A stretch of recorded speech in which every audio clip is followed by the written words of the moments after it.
right up on Truex, who is struggling right now. And that is an amazing Really thing tight. to hear. Hit the ground a little bit. Because Martin Truex Jr., when you would go to a 1.5-mile racetrack years ago, Oh, look. he was dominant. There you hear it over the radio. It's really tight, no grip in the front tires, so when he goes down to the corner, the car doesn't turn, he has to lift. Everybody just comes rushing up from behind, losing multiple spots here. Bubba Wallace in the 23 also making his way by as the 19 continues to fall back. You can see already how drivers are trying to run the top. Truex with trouble. That blocks Logano in. Logano actually jumps on the outside of Truex. If you're Truex falling this quickly, you have to wonder if something's wrong. To be as tight as he is, to be losing this many spots this early, I mean, he is slow, so slow through the middle. There's something wrong with that race car.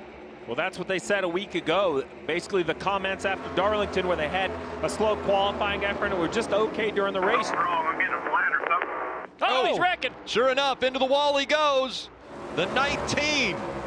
He called it. Hang up there, hang up there, hang up there. Still got about 5 more coming by you. The caution comes out, and he'll make a hard left turn now as he's coming out of turn 4 and go on to pit road. He was complaining about being tight, and he was losing spots big time. And right there, appears the right rear tire went down, and if the right rear, Steve, was going down all along, then he would have been losing stagger. The car would not have turned the way he wanted it to turn.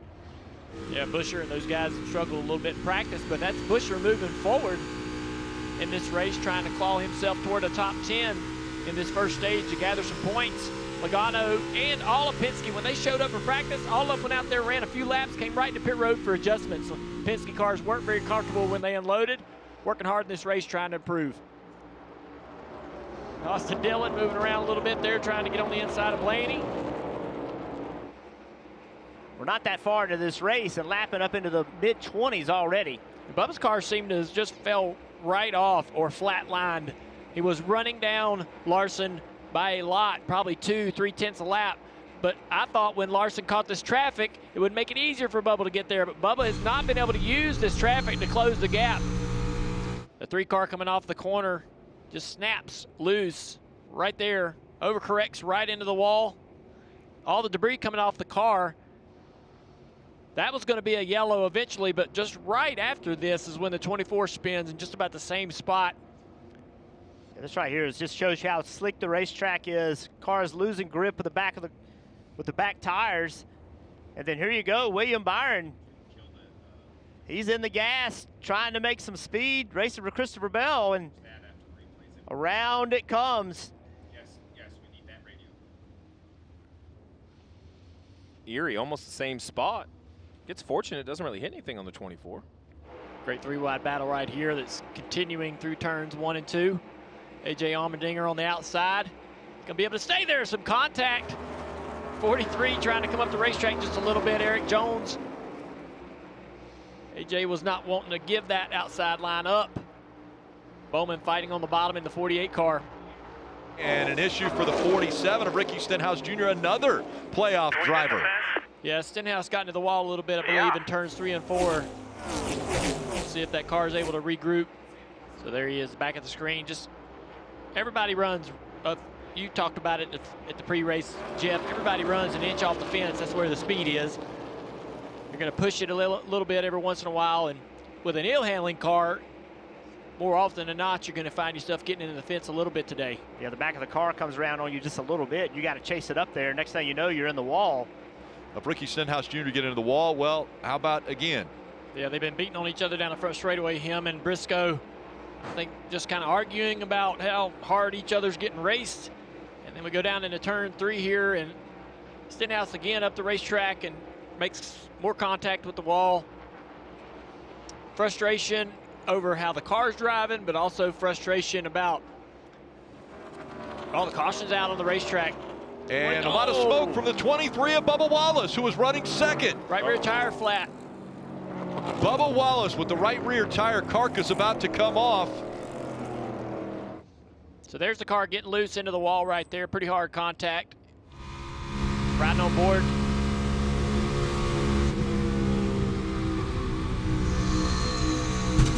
Oh, it blows out. You can hear the tire explode. Oh, man. That's just Unfortunate for Bubba Wallace. 7th playoff driver already in this race that's had an issue. Tyler slides up in front of Larson, though, to block him, and that gives. Got a spin in the back. The 2 of Cindric is around. Austin Cindric sliding on the apron, and the caution comes out. Caution. Get it back going. Nothing else coming. So watch as this thing moves forward. Michael McDowell up the racetrack a little bit. Then watch the 2 of Cindric. He moves up and gets into the side of McDowell. And now McDowell, I'm sure, is a little bit angry and goes and chases the 2 car down, and around the 2 goes. Well, that's not nice. No, that's just the aggression of this racetrack. There's so many places you can go. McDowell racing for the playoffs. See if he can hang on to it. Reddick trying to battle up there and take it away from him. A couple cars in the wall toward the back of the field. The 14 of Briscoe and the 7 as well. Yeah, I think it started right here. He's got a problem. 14 couldn't get down as far as to pit road as he went by, and very slow on the racetrack. I don't know what's going on.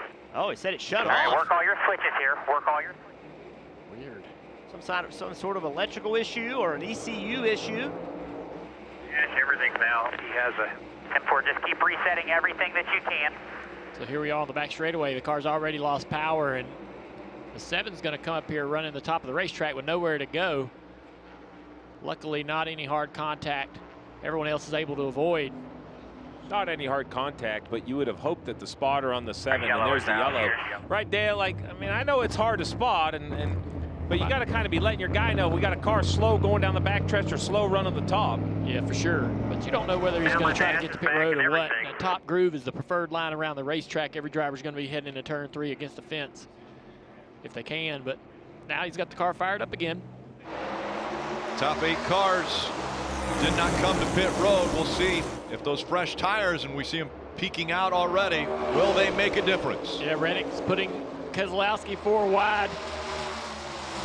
But look at Brad right through the middle. Oh, they're checking up big time in front of him. He's going to get a ton of spots. Larson had a big problem off of 2. Still not sorted out. We're 4 wide, getting down into turn 3. Brad Keselowski already getting by Larson, who started on the front row. Now Larson with the momentum. Brad actually gets a little momentum down the back straightaway running that higher line, Steve. He went in there and ran up behind that 2 on purpose to create that momentum. He draws almost right to the back bumper here in turn 3 and 4.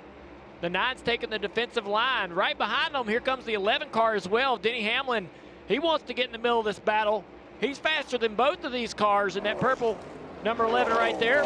Brad's strength is on corner exit. He kind of breaks even with Chase, but then on corner exit, he's able to go to the throttle a little bit sooner. You can see he gets that run. Can he do it on the bottom of the racetrack, though, Jeff? Down here in turn 3 and 4, the 6 goes low. He can disrupt the air just a little bit right here and cause the 9 to have to get out of the gas just a little bit on corner exit. Now he's got him where he wants him. Now he's got to can side draft him. What can he do on corner entry, though? Can he drive deep enough in the corner to clear him? Under 3 laps to go in stage 2, and Keselowski leading at Kansas. Use a lot of racetrack up on the exit of 2, kind of a little bit of a slide job. That's giving Chase some forward momentum. He's going to dive here. You're good. Protect your top here. Clear, clear, clear, clear. Denny to the bottom of the racetrack. Is it an opportunity for him to be side by side? He's right to the quarter panel. Coming up to you. Side drafting down the front straightaway. Stay away. He's still going to be there. He's still there. Just be smart here. Inside by himself. Just hit your marks up top there. Reddick's driving up on these 2 cars as they run side by side, but Denny's going to clear easily for the lead. Here comes Reddick on the inside now. A little more momentum out of Keselowski as well. Can he fight back? Reddick's going to slow him down. Rick side drafting him and down into turn 3. Reddick's going to clear. Battling for this spot right here with 8 laps to go. Oh, trouble in the turn 1. 17 Chris car, Buescher. Another playoff driver. That's a right rear tire issue, it looks like. Yeah, No caution yet. none, but will the tire, basically carcass, stay on the car? He's up against the wall trying to get down off the back. There's the yellow. I think you have to throw the yellow with a car that slow up against the wall down the backstretch. He was running in 12th place, 24 points to the good in the playoffs. The Hamlin only loses 3 to guys that took 2 tires. And look how close this is, the 6, the 9, the 5. Big contact between the 5 and the 9. I actually think the 5 of Larson. Look. Oh, yeah. Boy. Chase was Man. not happy about it. He had no idea that it was Keselowski that moved him up the racetrack. Yeah, that was, you know, there was not much you could do in that situation. Coming off pit road, basically 4 wide. I love that idea, but I think the 22 knows he's lined up behind the 99 of Suarez on 4 old tires, so the 22 is going to be trying to make that same move.